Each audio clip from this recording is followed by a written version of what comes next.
Assalamualaikum warahmatullahi wabarakatuh. Di sini kita akan mempresentasikan video berjudul Pengenalan Demokrasi. Yang pertama, perkenalkan nama saya Rizky Widya Diansyah dengan NIM A12 2021 06681. Saya Willy Satria Yuniarti dengan NIM A12 2021 06669. Saya Fawasata Rohmatullah dengan NIM A12 2021 06679.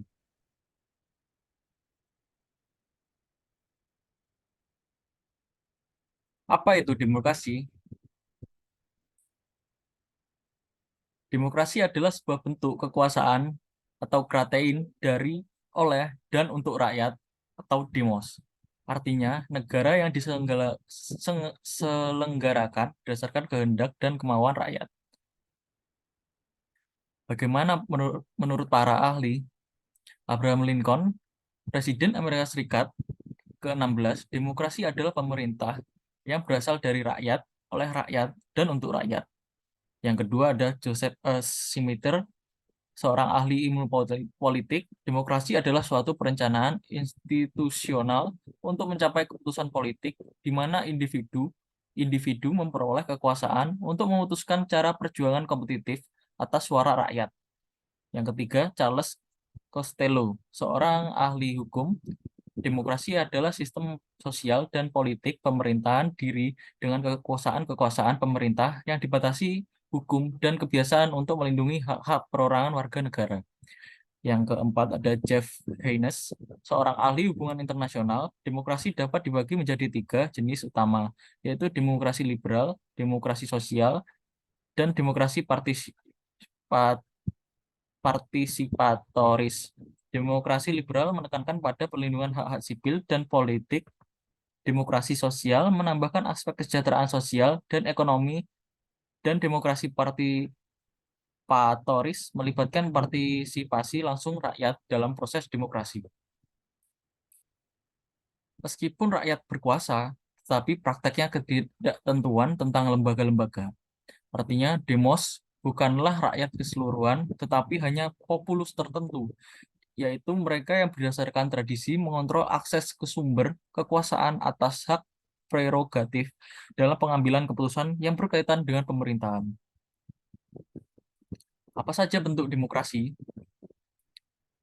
Bentuk demokrasi yaitu yang pertama demokrasi langsung, rakyat berpartisipasi langsung dalam pengambilan keputusan politik, contohnya Swiss. Yang kedua, demokrasi tidak langsung atau demokrasi perwakilan. Rakyat memilih perwakilan untuk mewakili kepentingan mereka, contohnya Indonesia. Yang ketiga, demokrasi liberal menekankan hak-hak dan kebebasan sipil dan politik, pemisahan kekuasaan, dan sistem check and balance, contohnya Amerika Serikat. Yang keempat, demokrasi sosial menambahkan aspek kesejahteraan sosial dan ekonomi, menciptakan contohnya Swedia. Kelima, demokrasi partisipatoris melibatkan partisipasi langsung rakyat melalui mekanisme seperti referendum, inisiasi rakyat, dan deliberasi publik, contohnya Irlandia. Yang keenam, demokrasi Pancasila ditetapkan di Indonesia berdasarkan nilai-nilai Pancasila, mencerminkan karakteristik bangsa Indonesia yang beragam. Asal-usul demokrasi. Demokrasi Yunani kuno di kota Athena. Demokrasi berasal dari Yunani kuno, terutama di Athena, abad ke-6 sebelum Masehi. Awalnya demokrasi langsung melibatkan seluruh warga seiring waktu mengalami perubahan di berbagai tempat seperti Romawi, Italia, dan Eropa. Revolusi Amerika dan Prancis pada tahun 1775 sampai 1799 berperan besar membentuk demokrasi modern. Demokrasi perwakilan yang kita anut sekarang melibatkan pemilihan perwakilan oleh rakyat. Model ini berpartisipasi dengan keberagaman masyarakat melalui sistem multipartai, presidensial, parlementer, federal atau unitaris, dan check and balance. Meskipun terus berkembang, demokrasi dihadapkan tantangan seperti korupsi, populisme, radikalisme, dan krisis kepercayaan. Partisipasi aktif dan kritis dari seluruh masyarakat diperlukan agar demokrasi tetap hidup dan sesuai dengan nilai-nilai yang dijunjung tinggi. Selanjutnya, siapa pencetus pertama demokrasi Yunani kuno? yang akan dijelaskan oleh Fawaz. Pencetus demokrasi pertama kali di abad Yunani kuno. Demokrasi pertama muncul di Athena Yunani kuno dipimpin oleh Cleisthenes pada 507-508 sebelum Masehi, bersifat langsung dengan pemilihan acak dan majelis legislatif terbuka untuk warga tertentu. Warga negaraan terbatas, tidak termasuk wanita, budak, orang asing, non-pemilik tanah, dan pria di bawah 20 tahun. Pemungutan suara pertama di Sparta pada 700 sebelum Masehi dengan Apella sebagai majelis rakyat, menggunakan pemungutan suara kisaran dan berteriak berbeda dengan metode di Athena. Republik Romawi memberikan kontribusi pada demokrasi, meskipun hak suara terbatas pada sebagian kecil orang. Sistem gerrymandering dan dominasi keluarga kaya menjadi ciri Republik Romawi. Apa saja keunggulan dan kelemahan demokrasi? Keunggulan demokrasi, yang pertama, demokrasi melindungi kepentingan rakyat karena kekuasaan tertinggi berada di tangan rakyat yang memilih perwakilan mereka. Demokrasi berdasarkan prinsip kesetaraan yang berarti semua warga negara memiliki hak dan kewajiban yang sama di mata hukum tanpa membedakan kasta, agama, jenis kelamin, atau kepemilikan.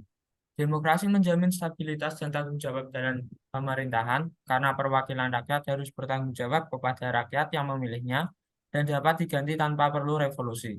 Demokrasi memberikan pendidikan politik kepada rakyat karena rakyat dapat berpartisipasi aktif dalam proses politik baik secara langsung maupun perwakilan. Kelemahan demokrasi, demokrasi dapat menimbulkan konflik dan perpecahan dalam masyarakat karena adanya persaingan antara kelompok-kelompok politik yang berbeda. Demokrasi dapat menyebabkan ketidakpuasan dan kekecewaan dalam masyarakat karena tidak semua aspirasi dan keinginan rakyat dapat terpenuhi oleh pemerintah. Demokrasi dapat memperlambat proses pengambilan keputusan karena membutuhkan banyak diskusi, konsultasi, dan kompromi antara berbagai pihak yang terlibat. Demokrasi dapat rentan terhadap korupsi, populisme, radikalisme, dan krisis kepercayaan karena adanya penyalahgunaan kekuasaan, manipulasi opini publik, eksploitasi isu-isu sensitif, dan ketidakpercayaan terhadap institusi politik. Apa yang membuat sistem demokrasi gagal dalam suatu negara? Kegagalan Kegagalannya sistem demokrasi pada suatu negara, pertama ketidakstabilan politik. Ketidakstabilan politik dapat mengancam pemilihan umum, kebebasan sipil, dan lemahnya lembaga-lembaga demokratis. Keterbatasan institusi demokrasi, kurangnya institusi demokratis yang kuat, efektif, dan independen dapat menyebabkan penyalahgunaan kekuasaan, korupsi, dan nepotisme. Korupsi dan kepemimpinan buruk. Pemimpin korup, tidak kompeten, dan tidak bertanggung jawab dapat merusak legitimasi dan kredibilitas demokrasi. Beberapa contoh kasus gagalnya sistem demokrasi pada beberapa negara. Kasus gagalnya sistem demokrasi Myanmar, kudeta militer pada 1 Februari 2021 menggulingkan pemerintahan sipil Aung San Suu Kyi. Protes massal dan kekerasan menyusul kudeta menimbulkan ratusan korban. Militer menuduh kecurangan dalam pemilu November 2020 yang dimenangkan oleh Liga Nasional untuk Demokrasi. Buat Venezuela, krisis politik antara pemerintahan Nicolas Maduro dan oposisi di bawah Juan Guaido. Maduro dituduh pelanggaran hak asasi manusia, korupsi, dan penyalahgunaan kekuasaan. Guaido menyatakan diri sebagai presiden sementara pada 2019 dengan dukungan dari sebagian besar negara barat. Turki, penurunan kualitas demokrasi setelah Presiden Erdogan memperkuat kekuasaannya melalui referendum konstitusional pada 2017. Hak-hak oposisi, media, dan kelompok sipil dituduh terhambat, terutama setelah percobaan kudeta gagal pada 2016. Selanjutnya akan dilanjutkan oleh Willy.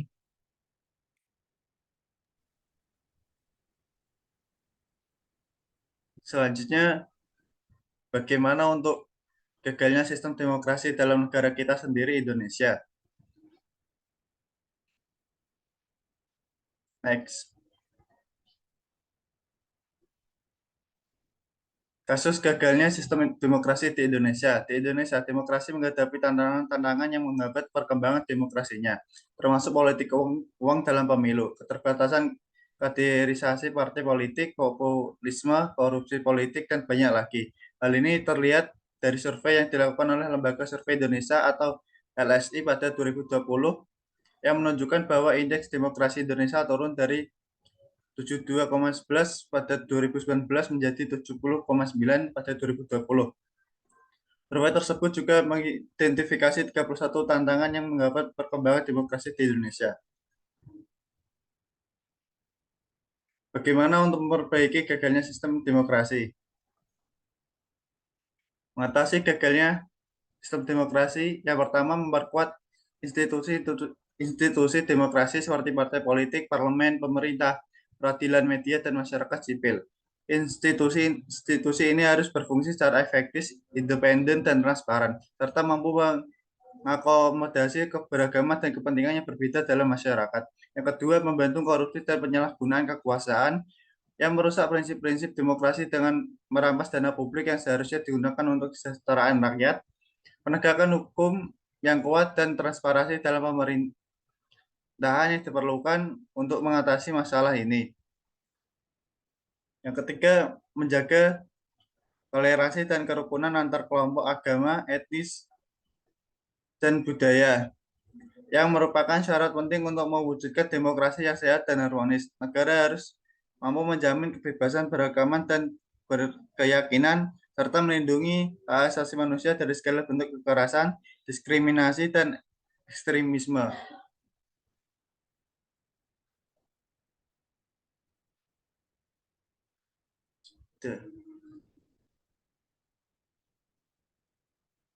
Simpulan, demokrasi yang kita kenal sekarang adalah demokrasi perwakilan, yang berarti rakyat memilih perwakilan-perwakilan mereka untuk menjalankan pemerintahan sesuai dengan kepentingan rakyat. Demokrasi perwakilan juga mencoba untuk mengakomodasi keberagaman dan kepentingan yang berada di dalam masyarakat dengan cara mengadakan sistem multipartai, sistem presidensial atau parlementer, sistem federal atau unitaris, dan sistem check and balance. Kedua, demokrasi di Indonesia mengalami perkembangan dan tantangan yang signifikan. Sejak reformasi 1998, negara ini telah mengadopsi sistem demokrasi sebagai bentuk pemerintahan.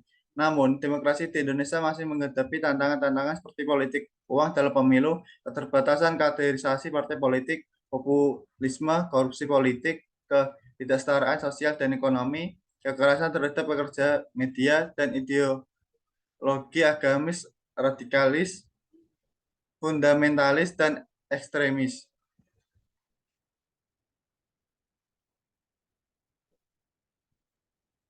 Sekian video dari kami. Mohon maaf jika banyak kesalahan. Semoga dengan adanya video ini kita mengenal demokrasi secara mendalam. Sekian, terima kasih. Wassalamualaikum warahmatullahi wabarakatuh. Waalaikumsalam.